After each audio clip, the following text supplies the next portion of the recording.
세상에 돈을 쉽게 버는 방법은 없다고 하죠. 하지만 지금 유튜브에서는 누구든지 월 매출 5천, 1억은 당연한 것 같이 이야기를 합니다. 월 매출 1억이면 초보 소리를 듣는 수준으로 인식이 상향 평준화되어 있습니다. 스마트 스토어를 시작하는 분들이 이런 말에 현혹되어서 시작을 하고 실제로 월 매출 5천, 1억을 찍는 분들도 분명히 있습니다. 하지만 이런 분들 중 많은 분들이 포기를 하거나 폐업을 하는데 잘못된 방법으로 운영을 하기 때문에 월 매출이 높아도 남는 게 없거나 현금이 돌지 않습니다. 이번 영상을 보시면 어떤 구조로 운영하는 사람들이 결국에 살아남는지, 어떤 구조인 사람들은 조만간 그만두게 되는지, 그 두 가지를 알 수 있으실 겁니다. 일단 첫 번째로 스마트 스토어로 꾸준한 이익이 나기 위해 가장 중요한 건 당연히 원가입니다. 광고비, 인건비, 운영비 줄이는 것보다 원가를 애초에 낮게 세팅하는 게 훨씬 쉽기 때문이에요. 스마트 스토어 수수료가 5%라고 치고 원가율이 30%, 광고비가 30%라고만 해도 남는 거는 아마 35%일 겁니다. 여기서 사무실비 빼고 인건비 빼고 기타 등등 잡비를 빼면 이제야 순수익이 되겠죠.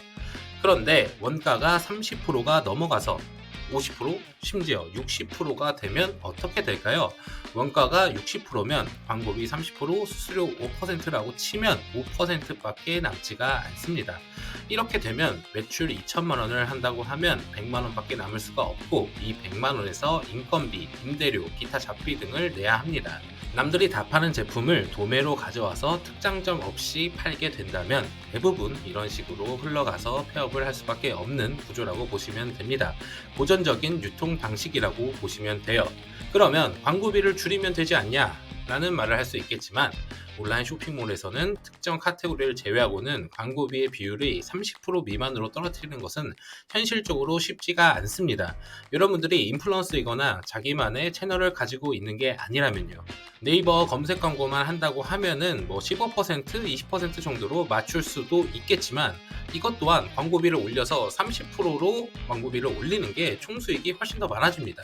예를 들면 원가 30%라고 하면은 300만 원 광고비로 매출 1,500만 원을 내면은 45% 이익이 되고 결국 675만 원이 남게 되지만 1,000만 원의 광고비로 매출 3천만 원을 내면은 광고비는 30%, 순수익은 35%로 총 1,050만 원의 순수익이 남게 됩니다. 이런 구조이기 때문에 보통 30% 미만으로 내리면 보통 총 순이익이 손해를 보는 구조입니다. 그렇다면 장기적으로 스마트 스토어를 해서 수익을 얻고 싶다면 수많은 방법들 중 어떤 방식으로 운영을 해야 적절하게 할 수 있을까요? 누구는 도매로 해도 충분하다고 하고 누구는 대량으로 팔아 그러고 누구는 소소매, 누구는 수입해야 된다고 하고 해서 잘 모르시는 초보자분들은 머리가 아프실 수가 있어요. 그래서 지금 현 시점에서 스마트 스토어를 한다고 하면 이와 같은 구조들로 운영이 되실 겁니다. 위탁 판매, 도매 사이트, 중국 사입, 국내 사입 혹은 제조, 기타 소소매나 대량 등록, 해외 구매 대행을 빼고 나머지 방법으로 하나씩 간단하게 구조적으로 장단점을 좀 설명을 해 드릴게요. 위탁 판매의 경우 도매매 사이트 같은 곳에서 하시는 분들도 있고 업체를 직접 뚫어서 하시는 경우가 있는데 두 경우 전부 원가율이 잘해야 50% 부근일 겁니다. 도매 사이트에서 가져오는 경우도 마찬가지예요. 그래서 이런 구조의 경우 광고비 비율이 현저히 낮아야지만 지속적으로 수익을 내면서 운영이 가능한 구조입니다. 따라서 네이버 카페, 블로그, 인스타 채널 운영, 유튜브 운영 등으로 광고비가 최소한으로 들어가는 바이럴 마케팅 위주로 전략을 해야지만 롱런을 할 수가 있습니다. 대부분 바이럴 마케팅은 광고비가 0원에 가까우니까요. 이렇게 하면은 초보자가 초기 진입을 하기에는 상품 소싱이 아주 쉽기 때문에 매우 쉬워 보이지만 살아남은 사람이 소수인 데는 이유가 있습니다. 살아남은 바이럴 마케팅 고수들은 이제 다른 상품 비척하면서 기존의 도매 사이트에서 갖고 온 그런 제품들을 훨씬 더 마케팅 요소를 붙여서 더 비싸게 상품 가격까지 올려서 높은 순수익률을 만들기까지도 합니다. 구조적으로 리스크가 없기 때문에 그만큼 가장 어려운 구조라고 생각을 해주시면 됩니다. 그래서 도매 사이트에서 가져와서 폐업하시는 분들이 가장 많으신 거예요. 그 다음은 흔히들 말하는 사입 구조입니다. 지금 사입을 하시는 분들은 대부분 중국 사입을 메인으로 하고 있으실 거고 대부분 원가율도 30%나 그 미만으로 맞추어서 운영을 하기 때문에 그 구조적으로는 크게 문제가 없어 보입니다. 그래서 네이버 클릭 광고도 하고 바이럴 광고도 하고 하시는 분들이 엄청나게 많아요. 하지만 스마트 스토어를 하는 사람들이 많아지다 보니 잘 팔리면 동일한 제품을 가져와서 싸게 파는 이 거대 업체들, 그리고 높아진 광고비, 이 두 가지 때문에 장기적으로 지속하지 못하는 경우가 많습니다. 따라서 단기적으로는 충분히 좋은 구조이지만 이 한 가지 제품, 잘 팔리는 제품을 사입을 해서 오랫동안 지속하기에는 독점성이 없기 때문에 계속해서 새로운 아이템을 발굴해야 되는 리스크가 있습니다. 잘 팔리지만 돈을 좀 벌었지만 1, 2년 안에 그만두시는 많은 분들이 대부분 다음 아이템을 못 찾아서 그만두게 되는 형국이에요. 다음 아이템을 못 찾다 보니 이제 스마트 스토어 끝났구나, 단물 다 빠졌구나 하고 나가시는 분들이 아주 많습니다. 계속해서 이런 사익 구조로 잘하시는 분들은 계속해서 새로운 제품을 잘 찾는 분이시라고 보면 되고, 접는 분들은 운 좋아서 한두 개 잘 되고 그 뒤로는 새로운 아이템을 못 찾는 분들이라고 이해를 해주시면 좋아요.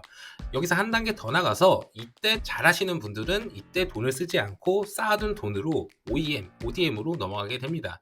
즉 마지막으로 내 제품을 만들어 파는 구조로 넘어가게 되는 것이죠. 국내의 경우에는 화장품, 건강기능식품 등이 가장 많이 제조를 하고 가장 많이 잘 만드는 우리나라의 강점 상품이기도 합니다. 해외의 경우에는 중국 공장에게 커스텀을 요청을 하거나 아니면 독점으로 전자제품을 받거나 가구, 인테리어 소품 이런 것들은 커스텀이 상당히 쉽기 때문에 이런 것들을 스스로 생산을 해서 자신만의 브랜드 색깔을 입히는 목적으로 많이들 진행을 하게 됩니다. 이런 자신들만의 제품들은 초기에 MOQ 500개에서 5000개 사이로 시작을 하기 때문에 돈이 많이 들어가는 구조이지만 원가율이 보통 10%에서 25% 사이인 경우가 상당히 많습니다. 물론 부피가 크거나 비싼 전자제품 같은 경우에는 조금 더 높아질 수는 있어요. 이런 독점적인 내 제품을 파는 구조에서는 사실 제가 봤을 때 잘 팔리는데 그만두는 경우는 정말 쉽게 보기 어렵습니다. 원가율 좋고 팔릴수록 고객들도 쌓여서 재구매도 해주고 계속해서 고객들 상대로 이제 CRM 마케팅도 할 수 있고 오프라인 매장도 입점시키고 백화점도 들어가고 장점들이 정말 많죠. 멋있기도 하고요. 하지만 이런 브랜드 제품 같은 경우에는 구조적으로 너무 완벽하기 때문에 그만큼 처음 보는 제품을 구매하게 하기가 쉽지가 않기 때문에 초기의 제품 비용보다 훨씬 많은 마케팅 비용을 써야지만 브랜드가 이제 시작을 할 수가 있습니다. 모든 장점만 있는 것은 없죠. 이렇게 세 가지 구조를 알아봤는데 사실 구조적인 문제뿐만 아니라 마케팅 부분에서도 사실 문제가 있어서 폐업하는 경우가 정말 많습니다. 구조를 뛰어넘어서 마케팅을 엄청 잘하시는 분들은 위탁 판매, 구매 사이트로도 충분히 살아남을 수가 있어요. 하지만 이 세 가지 구조가 전부 한 가지 채널로서만 판매를 하는 곳들은 제가 오래가지 못한다는 것을 정말 제 눈으로 많이 확인을 했습니다. 예를 들면은 네이버 스토어팜이 처음 생겼을 때는 올리기만 해도 상위 노출이 되었기 때문에 광고를 안 해도 그냥 막 팔렸지만 그 다음 시즌에는 네이버 클릭 광고를 안 하면은 이제 상위 노출도 안 되고 판매도 안 되고 그 다음에는 트래픽, 가구매, 블로그, 바이럴, 네이버 GFA 이런 것 같은 시대의 흐름을 타는 마케팅 매체들이 계속해서 나오기 때문에 이거를 따라가지 못한다면은 매출 자체를 못 내는 곳들도 정말 많습니다. 네이버 GFA 같은 경우에는 잘 모르시는 분들이 많은데 고정 댓글에 영상을 참조해 주시면 좋을 것 같아요.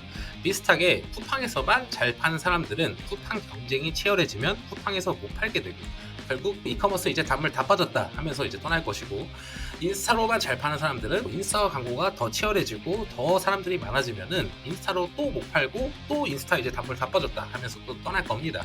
이것처럼 한 개의 채널에 집착해서 운영을 하게 된다면 어느 날 채널 효율이 나빠질 수도 있고 심지어 스마트 스토어 같은 채널은 삭제가 될 수 있다는 것을 꼭 명심을 해주셔야 돼요. 물론 지금 효율이 나는 곳에 좀 더 비중을 올리는 것은 좋다고 생각을 하지만 장기적으로 가기 위해서는 적절하게 예산을 여러 채널에 분포를 시켜야지 장기적으로 절대 망하지 않고 사업을 영위할 수가 있습니다. 결국 정리를 해보면 오랫동안 좋은 수익을 내는 스마트 스토어들은 처음에는 위탁, 도매 혹은 중국 사이트 같은 좋은 원가율을 유지하면서 돈을 모으고 결국에 자신만의 제품으로 넘어가면서 이런 단계별로 넘어가는 형태가 사실상 이제 최근에는 로드맵으로 되는 수준으로 이제 정착화가 되었습니다. 그리고 그 과정에서 네이버 검색 광고, 네이버 GFA 광고, 블로그 체험단, 인스타 체험단, 인스타 스폰서 광고, 유튜브 협찬, 유튜브 채널 운영 등등 여러 가지의 채널의 지식들이 조합되고 합쳐지고 시너지가 나야지만 장기적으로 운영을 할 수가 있고 한 개 채널에 문제가 생겼을 때 절대 문제가 발생하지 않습니다. 즉 합리적인 구조와 다변화하는 채널 마케팅에 대한 적응, 이 두 개가 기본적으로 깔려 있어야지 장기적으로 온라인 판매를 해서 계속적인 이익을 낼 수가 있어요. 솔직히 유튜브에 뭐 하면 5천만 원 번다, 월 매출 1억이다 이런 소리들 많이 하시는데, 이게 정말 초보자가 그렇게 만들었다고 할지라도 오늘 제가 말씀드린 적절한 구조와 다채널 전략이 없으면은 분명히 길어야 1년, 2년 안에 흔들리는 날이 무조건 올 수밖에 없다는 것을 명심을 해주셨으면 합니다. 실제로 제가 8년 넘게 그런 사람들을 정말 많이 봤어요. 저희 채널 보시는 모든 분들은 스마트 스토어든 쿠팡이든 자사몰이든 이커머스는 계속해서 성장을 하고 있으니까 장기적으로 많은 매출 가져가시고 많은 수수익 보셨으면 좋겠습니다. 구독, 좋아요 누르시고 다음 마케팅 정보 또 받아가시면 좋을 것 같아요. 감사합니다.